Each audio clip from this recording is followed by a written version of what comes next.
뉴스 속 경제 이슈는 더 쉽고 깊게, 최신 고용 동향은 더 빠르게 전해드리는 고용브리핑 365 시간입니다. 오늘도 김지수 기자와 함께하겠습니다. 안녕하세요. 네, 안녕하세요. 오늘은 어떤 이슈 준비하셨나요? 네, 오늘은 직장인들의 마음을 알 수 있는 데이터를 가지고 왔습니다. 첫 번째 이슈픽은 고용노동부가 이번 달 중순에 어떤 익명의 이제 온라인 커뮤니티라고 볼 수 있는 블라인드 앱을 통해서 2030 직장인들을 대상으로 한 설문조사입니다. 바로 이제 회사의 임금 정책과 이제 관련된 조사입니다. MZ세대 다니는 회사에서의 임금 책정에 있어서 만족하고 있었나요? 이제 이번 조사를 보면 그 MZ세대에서 이제 현재 회사의 임금 결정 기준 네. 구조를 공정하지 않다라고 답을 한 게 86%나 됐습니다.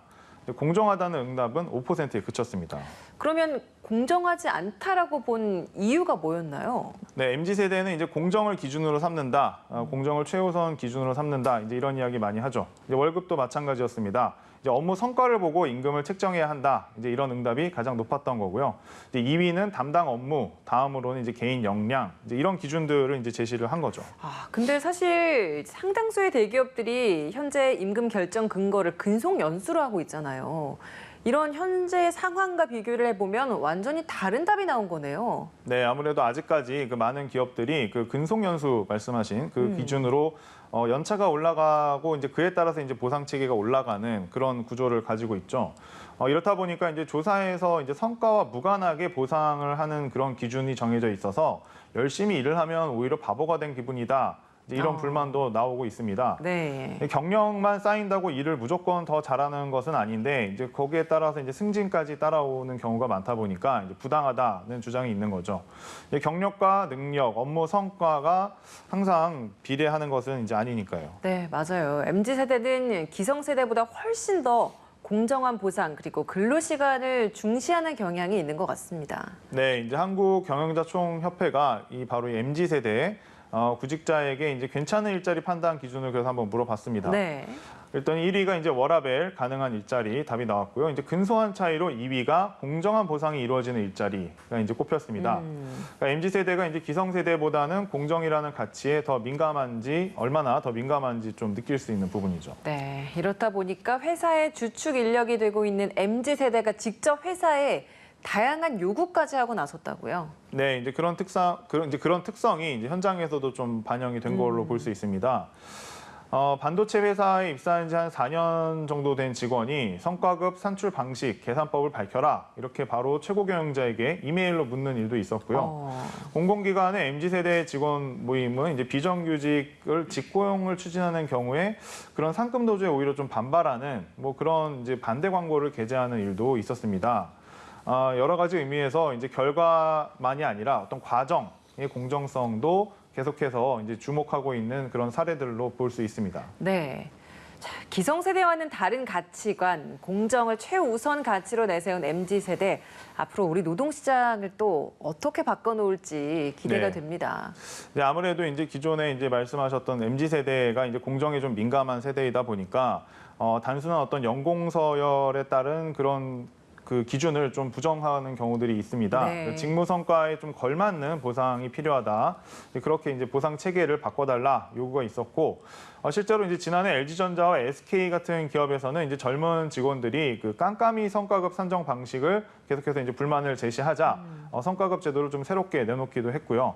MZ세대는 이제 무엇보다도 또 이제 실리를 중시한다고 하는데 획일적으로 같은 시간에 이제 일을 하는 것보다는 좀 유연하게 어떤 개인의 시간, 노동 시간을 선택할 수 있게 해달라.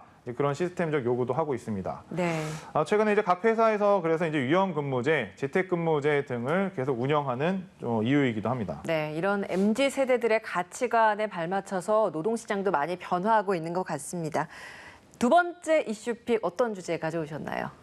네, 요즘 날씨가 아주 완연한 가을. 그렇죠. 예, 너무 좋습니다. 너무 좋죠. 예, 하늘은 높고 맑습니다. 그런데도 피로감이 좀 오히려 더 느껴지고 무기력한 느낌 뭐 이런 게 든다면 가을 탄다라고만 표현하기는 좀 어려울 것 같아요. 아, 그래요? 네. 가을 타는 거 아니에요? 가을 타는 것이기는 한데 이 가을 타는 이 우울한 기분이 지금만 드는 게 아니라 만약에 뭐 생각을 해보니 지난 봄에도 지난 여름에도 이런 증상이 계속됐었다면 가을 탄다고 말하기는 좀 어렵겠죠. 좀 더 자신의 어떤 생활 전반을 들여다볼 필요가 있는 겁니다. 자신도 모르게 이제 마음의 병이 들어서 여러 증후군에 시달리고 있을 수도 있는 건데요. 직장인들은 뭐 누구나 하나씩 가지고 있을 법한 증후군 뭐 한번 짚어보겠습니다. 이 가을 타는 게 아니라고 하니까 다시 한번 내 스스로를 돌아보게 되는 것 같습니다. 시청자분들도 한번 좀 생각해 보면 좋을 것 같아요. 네. 어떤 증후군들이 있나요? 일단은 제일 뭐 대표적으로는 이제 우리가 다 이제 얼굴은 웃고 있지만 네. 이 마음속은 굉장히 좀 무거운 그런 스마일 마스크 증후군이 있다고 합니다. 스마일. 네, 그렇죠. 회사에서 내 감정에 솔직하기란 사실 쉽지는 않습니다. 뭐 쉬운 일을 어렵게 비논리적으로 하려고 드는 직장 상사, 화가 나 있지만 또 웃으면서 네, 이렇게 답을 해야 할 경우가 있죠.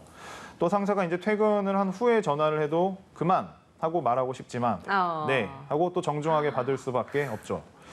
이럴 때 속으로는 좀 우울하고 답답하고 화가 나도 뭐 겉으로는 또 좋은 모습 보여야 된다는 그런 생각 사로잡혀서 웃게 되는 그런 상황인 거죠. 그렇죠. 사실 직장인들 대부분이 다 이런 경험 한 번씩 있지 않을까 싶어요. 근데 이게 계속 반복되고 일정 수준을 넘어서면 이게 더 큰 문제가 될 수 있다는 거죠. 맞습니다.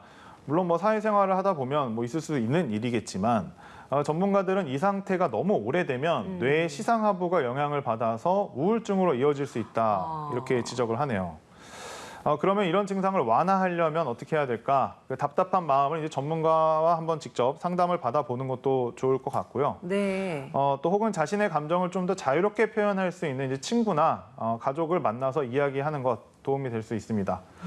역시나 이제 그렇게 타들어가는 속을 너무 감추기만 하면 진짜로 이제 제밖에 남지 않을 수 있으니 이럴 때는 한 번쯤 떨쳐내기 위한 노력도 해볼 필요가 있을 것 같습니다. 네, 정말 많은 직장인 분들 공감하지 않을까 싶습니다. 스마일 마스크 증후군 말씀해 주셨고 또 어떤 증후군이 있나요? 네, 또 이제 한편으로는 이제 성과가 없으면 직장에서 왠지 내가 좀 자리가 좀 위태로울 수 있다 이런 부담감을 계속 느끼고 있을 수 있잖아요. 그럴 수 있죠. 예, 그래서 이제 그런 불안감으로 또 일, 계속해서 일에 좀 매몰되는 경우가 있습니다. 본인의 의지와는 상관없이 어떤 일의 중독까지 느껴지는 그런 현상을 바로 슈퍼 직장인 증후군이라고 하는데요. 이 슈퍼 직장인 증후군의 경우에는 그런 성취감보다는 불안, 공포, 이런 감정 때문에 일을 손에서 놓지 못하는 경우라고 합니다. 직장에서 이제 밀려나지 않으려면 많은 일을 내가 계속해서 떠안아야 된다. 이제 그러다 보면 스트레스가 지속해서 만성적인 피로 증후군이 이제 동반될 수가 있으니까요. 주의하셔야 될 것 같습니다. 네, 사실 모든 사람이 다 그래요. 완벽한 사람이 없어서 다 잘할 수는 없잖아요. 그렇죠. 이럴 땐 어떻게 해야 될까요, 그러면? 사실 뭐 가장 좋은 건 그 일하는 시간과 이제 여가를 좀 명확하게 이제 구분을 해서 네. 여기까지는 이제 그만하자 이렇게 딱 정리를 하면 좋은 건데 자칫 잘못하면 이제 24시간 내내 그런 일에 둘러싸여 있을 수 있는 겁니다. 그래서 이제 일부러 좀 약속을 잡거나 또 일과는 좀 관련되어 있지 않은 취미 활동 이런 것들을 가능하다면 좀 시간을 쓰면 좋을 것 같고요.